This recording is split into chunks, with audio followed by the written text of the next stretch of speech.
So everybody hates Lizzo. My sister, I don't know why they hate you, but we have to talk about it. Don't be upset, though. But before we discuss the current reason the entire world hates Lizzo, let's take a step back and discuss how did we get here? These are the mishaps of Lizzo's tumultuous career that leads us to this exact moment in time, where her career and her freedom are seemingly at jeopardy. Lizzo got her big break in 2013 when yes, Prince. I try to skip past that word Prince like it was just normal. Yes, this guy Prince. Prince discovered Lizzo from the comfort of his own couch. See, he was home watching a documentary about local Minnesota artists and was just drawn to Lizzo and thought she was a star. So he reached out to her and invited her along with a couple other artists over to his house, to work on some music together. Now, while over, they formed a close bond and they recorded Boy Trouble, in which Prince released. Now, that was Lizzo's first big break, but that wasn't her only big break because she went on to have massive success as well as Billboard charting songs. But one of those massive hits was the first pebble in Lizzo's downfall. I just took a DNA test, turns out I'm 100% that bitch. Lizzo dropped Truth Hurts in 2017 and it was an immediate success. Like, you can't even hate on the girl, bro. She had a hit on her hands, bro. All right, I just took a DNA test. I'm 100% that bitch. All right, what's the mantra for that summer? Let me tell y'all how massive Truth Hurts was. Lizzo broke the record for the most consecutive weeks at #1 for a female rapper. But just as fast as the record blew up, it brought controversy just as fast. As the song began to climb the charts and gain more notoriety, a Twitter user by the name of Mina Lioness would tweet out at Lizzo, accusing her of stealing the tagline, "Took a DNA test, I'm 100% that bitch," pause, from her. She accused Lizzo of stealing that line from a tweet that she did that went viral in 2017. Mina had about 2,000 followers at the time, so Lizzo ignored her ass. I'm just being real. All right, Lizzo saw Mina tweeting about how Lizzo owed her credit for her #1 song. Man, Lizzo called her lawyer and said, "Here's 20,000. Make the rat go away. Please." The audacity. But Mina was relentless. Like, Mina wouldn't stop tweeting at Lizzo, and eventually her tweets began to grab national attention and people began to reshare it, and Lizzo was getting hella critiques. Lizzo didn't anticipate when she was ignoring Mina that Mina would be able to garner the national attention that Mina did. So once Lizzo began to see the backlash that she was getting for stiffing a black woman and a black creator, she decided to come down from her high horse and actually address Mina and stop ignoring her. Now, Lizzo's response wouldn't help her case at all. Lizzo would respond directly to Mina and tell Mina that she never seen Mina's tweet, that the song was actually inspired by a meme she's seen on IG in which she credits whenever she tells the story. Lizzo thought she had an ironclad excuse by saying, "Hey, bruh, I seen it on a meme page on IG. I don't know who you are." But here's the interesting thing about that, though. Lizzo seen the meme and not the tweet, but the meme was created by Mina. Lizzo was losing the battle of public perception, but she didn't care. Because after that tweet, Lizzo ignored Mina for about a year and a half. And Mina was still on Twitter tweeting, saying that Lizzo's team was ignoring her, even though Lizzo just confessed and admitted that she got the idea from Mina because that was Mina's meme. But then all of a sudden, Lizzo and her team reached out after ignoring Mina for a year and a half. They reached out in October of 2019 to make it right with Mina and give her credits on the song. Celebrities just be playing in our faces like we stupid or something. So Lizzo and her team wanted us to believe that after a year and a half of ignoring Mina, they just reached out of the good graces of their heart to give her credit on the song because she deserved it. Spoiler alert, that wasn't the reason why they reached out to Mina after a year and a half. Here's the real reason why they finally gave Mina credit on the song. Now two brothers say they were on Lizzo's writing team for that album. And they say they are the ones that found the famous line and brought it to her for a different song titled Healthy, a song that was never released. Lizzo reached out to Mina after a year and a half of ignoring her and framed it under the guise of black women gotta stick together. But a matter of fact, it wasn't about black women sticking together, and it wasn't about Lizzo doing the right thing. Lizzo knew coming down the pipeline, these two brothers were gonna go public and expose A, the line actually did come from Mina, and Lizzo knew about it, and she just lied to the public. And then 2, that they also wrote that line in aspects of the song that Lizzo just outright stole from them and never gave them credit. Now, Lizzo will sue these brothers to shut them up and intimidate them. She would eventually lose her lawsuit, and the brothers would sue her, and they would settle out of court. The Truth Hurts scandal would eventually go away, but it wouldn't take Lizzo long to get into another scandal involving her music. Hold my bag, bitch. Hold my bag. Do you see this shit? I'm a spaz. Now, if you listen to that 5-second snippet and didn't quite catch on to what the controversy would be about, well, welcome to the life of an American, the rest of us. What we know or didn't know doesn't matter apparently because people were offended and a large amount of them was. See, that was a 5-second snippet from the song Grrrls. Grrrls. Yeah, I'm trying to say this in a least zesty way possible.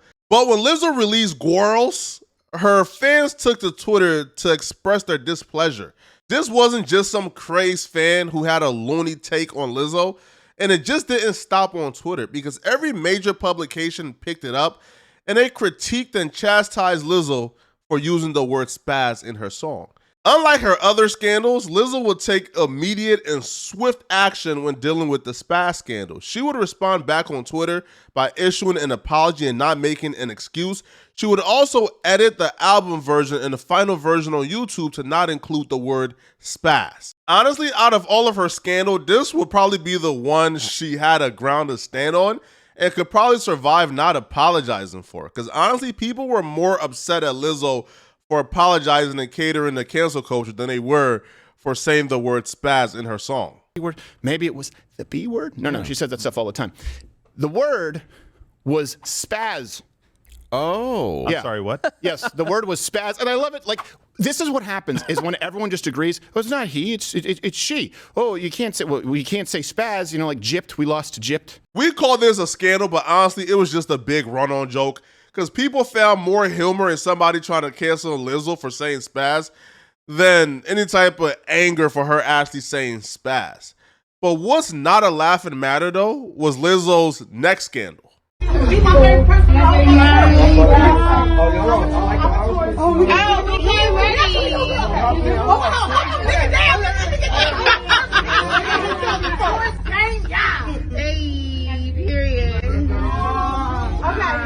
This is one of those decisions you look at and you just ask yourself, why?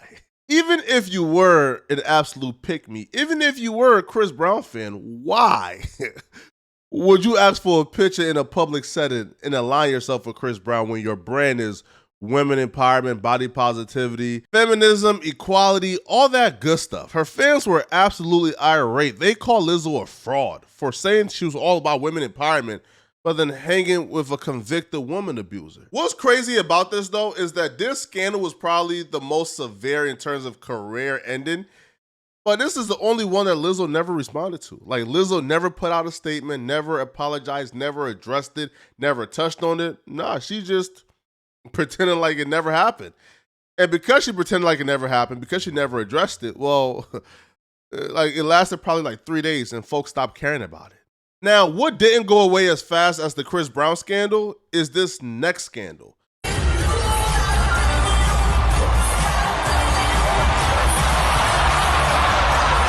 Lizzo set the internet ablaze when she went to the Lakers game in a thong with the back of her shirt cut out so people could see her thong. Lizzo standing up and deciding to twerk in a thong on national television set the internet into an intense debate. I'm just asking because I don't think that I feel like Lizzo, no other woman would have been allowed to stay at the game like that. I didn't like what she had on. I wouldn't care who the woman was. It could be Bernice Burgos. Thank you. If you was at the game in a thong, it's a time and place for everything. If she was on stage performing and she had that on, great. Knock yourself out. If you was in the club and you had that on, great. Knock yourself out. Why you at a Lakers game with that on? On one hand, people supported Lizzo and said if Lizzo were skinnier, nobody would have an issue with it and we're just fat phobic. While on the other hand, people were saying that there wasn't a time and place for Lizzo to wear a thong and twerk at a family-friendly Lakers game.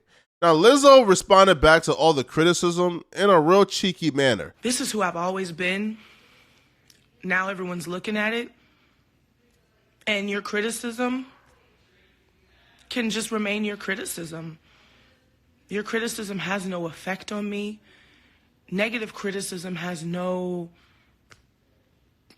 stake in my life, no control over my life, over my emotions. I'm the happiest I've ever been. I'm surrounded by love. And I just want to spread that love and also spread these cheeks. And you know, if you really, really don't like my ass, you can kiss it. The Laker twerk scandal actually still follows Lizzo, and it still follows Lizzo because people use the Lakers twerk scandal as an excuse to have a conversation about body positivity surrounding fat people. Now, you'll have pundit like Candace Owens go at Lizzo and attack Lizzo for living an unhealthy lifestyle and trying to promote that and pass that off as something that's okay. This is what Lizzo's promoting because she knows nothing, and this is what celebrities do. They just get on stage and they promote things that ultimately kill you. Oh my God, be fat, it's amazing. We know that people die from heart disease. Looking back at this scandal, it actually helped Lizzo more than it hurt her. Because she was presented into pop culture as a fat icon, right? She was being presented as a spokesperson for body positivity for big women. Being an artist, the goal is to keep your name relevant. And right now, whenever a fat person does something or whenever the conversation surrounding body positivity and eating healthy happens, well, Lizzo's name is being brought up because she's the symbol for that. So it was overall better than bad. The twerking scandal worked out in Lizzo's favor. But a scandal that's not going to work out in her favor is the current scandal she's dealing with. In 2021, Lizzo dropped a song called Rumors featuring Cardi B, where Lizzo would disclose to us that she's potentially being sued by some women she was once close with. Had to cut some hoes loose, yeah. Indy ain't no loose lips. Now them hoes tryna sue me. Bitch, I don't give two shits. Lizzo made sure to let us know that if the lawsuit did go through and the accusations did come to light, well, that all the rumors and accusations are true. All the rumors are true, yeah. Almost 2 years later, the lawsuit that Lizzo warned us about was finally filed, and the details are horrific. Lizzo is being sued by 3 former employees on 9 counts, which includes false imprisonment, sexual harassment at the workplace, workplace hostility, and more. Now, some of these accusations are just unbelievable. One of the dancers, Ari Davis, accused Lizzo of harassing her and forcing her into pulling a banana out of a woman's vagina in a strip club. Now, Ari claimed she didn't want to do it, but Lizzo kept on pushing and pushing and pushing, and even encouraging the crowd to boo her if she doesn't.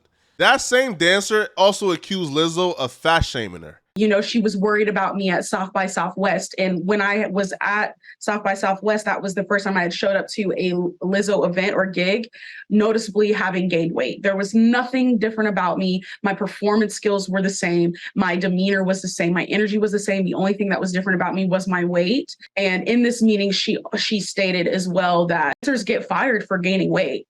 And then she kind of paused and looked at me, and I still don't know if she really meant to single me out in that moment. But when she looked at me and she said that, I was kind of like, so she's really concerned about my weight. If that was anybody else, hey, we understand, all right? You fire your backup dancer for gaining too much weight.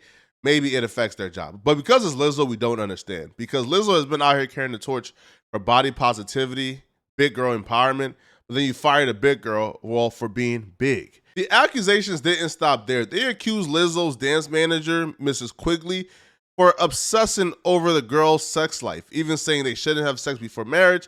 And then once finding out that one of the girls was a virgin, she would keep bringing it up and making her feel super uncomfortable. But the Ms. Quigley accusations didn't stop there. They are accusing Ms. Quigley of not only obsessing over who they have sex with, but they're also accusing Ms. Quigley for simulating oral sex with bananas on their dance breaks, like every day. Like she was a nympho, they said. Ms. Quigley would take to her Instagram page with a really bizarre response to all the accusations. Hey everybody, I just want to get on here really quick and say God is so, so good.